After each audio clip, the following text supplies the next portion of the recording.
This science fiction story begins by showcasing a planet named Osas located in a distant galaxy. The environment of this planet is exactly like that of our Earth, which is why many organizations begin to set up their colonies there. The first to establish a base in that area is a private company called Azor, which aims to seize control of the entire planet as soon as possible and prevent anyone else from entering. We are introduced to an employee named Cain, who is wandering around the Osas planet with his daughter, Indy. Although no other employees are allowed to come to the Osas planet, those who have been working for the organization can invite their families. Therefore, Cain had called his daughter Indy to spend some time there. Here, we learn about Cain's past. He used to work for the military several years ago but lost his entire battalion due to a mistake he made during a critical mission. After that explosion, Cain's life changed completely. He blamed himself for the deaths of his friends, and he became very lonely, losing his family in the process. Now, only his daughter Indy stays with him.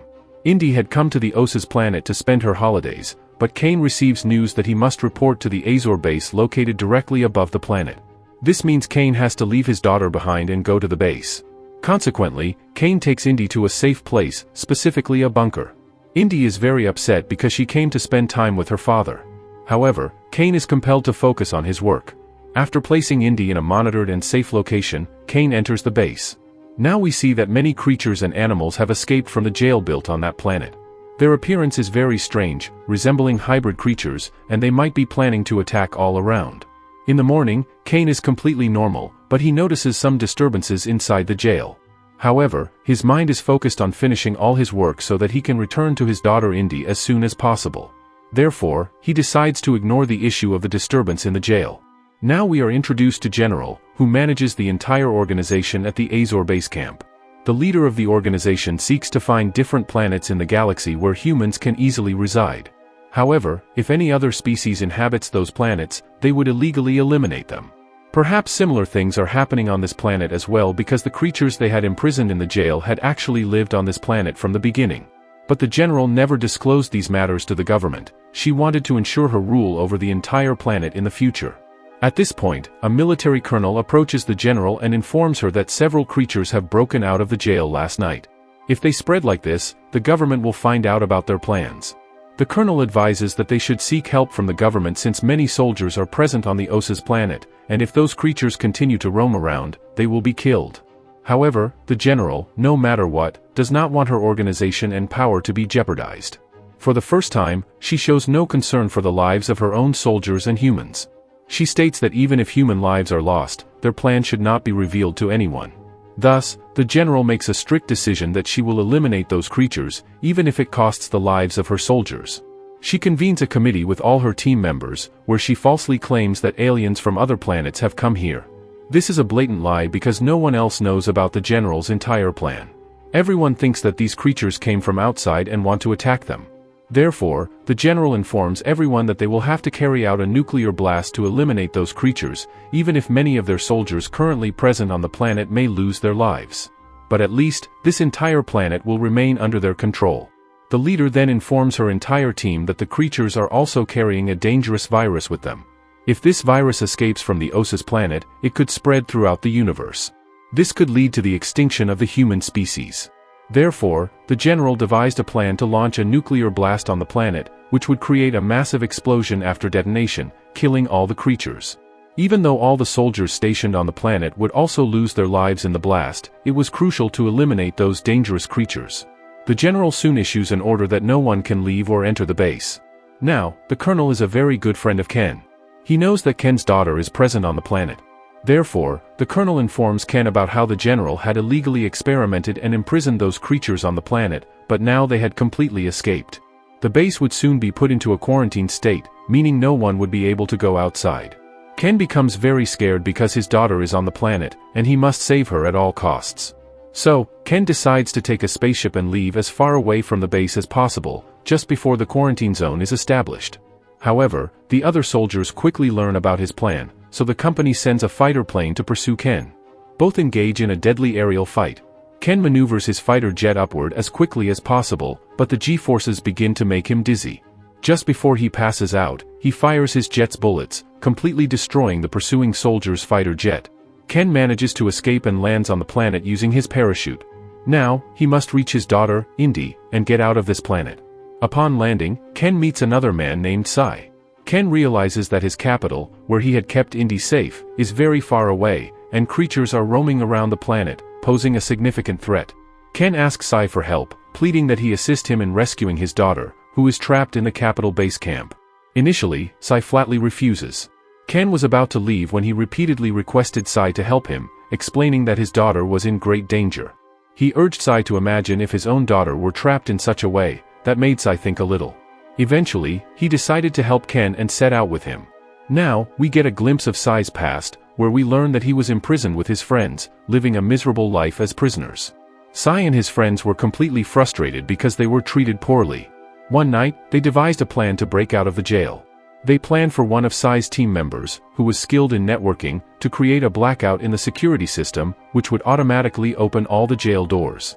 After all the preparations, Sai pretended to get into a fake fight with his friends to create a diversion, hoping that chaos would ensue and the security personnel would come to investigate.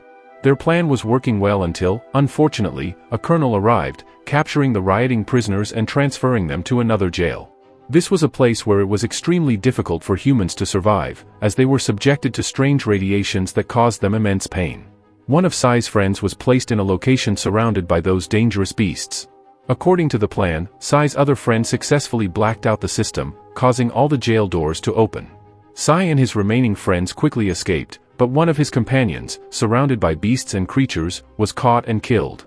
The terrifying aspect was that even though all the prisoners had escaped, the blackout also opened the jail holding the creatures, allowing them to escape in large numbers. Cain emerged with his companions, looking at the jail where they had been imprisoned for years. It was clear that the creatures freed that night were due to Cain and his friends' actions. Cain knows that these creatures are so dangerous that they can kill anyone. Because of them, all the humans on the planet are in danger. Therefore, Sai decides to stay on the planet to help the humans. The scene shifts back to the present, where Sai is moving forward with Cain to save his daughter, Indy. Cain learns that there are only a few hours left until the nuclear bomb detonates, but they still have a long way to go to reach the capital. They need to figure something out, otherwise, they won't be able to save his daughter in time. While on their way, Cain and Sai come across a couple named Jack and Leah, who have a van and many weapons. However, they are quite suspicious and even take Cain and Sai hostage. After some time, they realize that Sai needs a vehicle and a lot of weapons, so they demand a hefty sum of money. Cain, feeling desperate, decides to give them all his savings. This makes Jack and Leah extremely happy, and they take him to their dealer. Cain hands over his life savings to them, which makes the gangsters very pleased, as they see it as a massive profit. With all the weapons in the van, Cain and Sai leave for the capital. Meanwhile, Jack, Leah, and their gang members are overjoyed, but they have no idea that they are surrounded by the dangerous creatures and beasts closing in on them. The gangsters have no escape now since they had sold all their weapons. They start firing at the creatures, but it proves ineffective. The creatures, whose bodies are highly radioactive, capture and kill them all in one fell swoop. Meanwhile, Cain and Sai continue traveling and finally reach the capital, which is in much worse shape than before. The dangerous creatures and beasts have wreaked havoc all around. Cain quickly heads to find his daughter, whom he had hidden in a safe bunker. Cain felt a wave of relief when he saw his daughter Indy alive. She had hidden in a small cupboard, which is why the creatures hadn't found her when they entered the bunker. Indy was terrified, so Cain promised to take her to a safe place. Sai and Cain quickly began to get Indy out of the house, knowing they had to get away in their van no matter what. But the dangerous creatures had now arrived with their full force, attacking with bombings and their radioactive bodies. Outside, it was revealed that Jack and Leah were still alive, fighting against the creatures. However, tragedy struck when a creature bit Jack, killing him right in front of Leah. Injured and distressed, Leah managed to get into Cain's vehicle. Cain, along with Indy, was jumping onto the car while trying to escape, and they all managed to get into the vehicle safely. They wasted no time and quickly drove away. Leah, despite being severely injured, took the wheel, knowing that they had to work together to survive. No one could make it alone in this situation.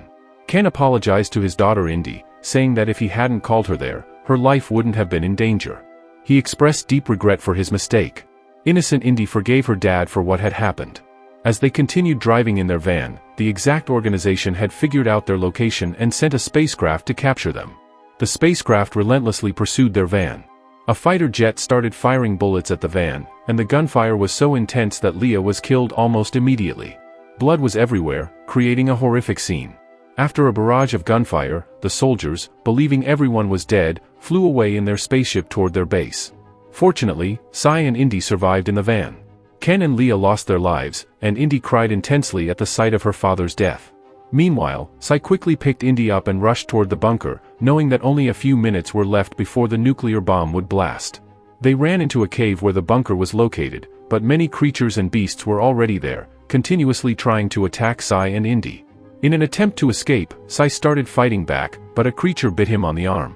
Despite this, he continued to carry Indy into the bunker, and just seconds before the nuclear bomb exploded, they managed to shut the door behind them. A massive explosion occurred, shaking the entire bunker. Within minutes, it was likely that all the creatures outside were obliterated by the blast. Sai realized that the creature had bitten him, and he would soon transform into one of them. He could feel changes happening in his body, so he asked Indy to give him any sharp weapon so he could end his life. However, Indy, despite her efforts, couldn't bring herself to do it. Instead, she comforted him, assuring him that he would be okay. Sai calmed down a bit thanks to Indy's support. Sai had led a very normal life on Earth, but one day, his young daughter, who looked just like Indy, was killed in a drunk driving accident.